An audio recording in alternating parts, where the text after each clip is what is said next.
paper-faced metal corner bead is less prone to cracking than standard metal corner bead, and it's easy to install.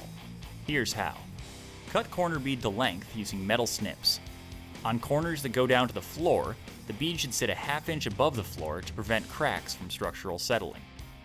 Where corner beads meet, cut back the flanges to prevent overlaps, and dry fit to verify lengths and angles are correct. To install, use a 4 or 6 inch taping knife with all-purpose drywall compound.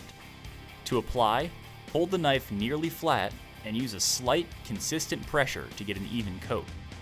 Apply to both sides of the corner, each about the width of the taping knife. Then, position the bead, and use your fingers to set it in the compound.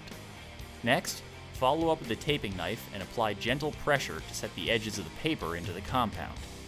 Before moving on, use the taping knife as a straight edge to bridge the joints to ensure the bead is proud on both sides. If it isn't, gently nudge it with your fingers until you get the correct positioning.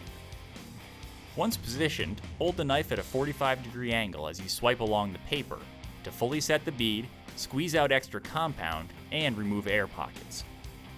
If air pockets remain, simply lift the paper, apply more compound, and reset with the taping knife. Once installed, allow the compound to dry before applying finish coats.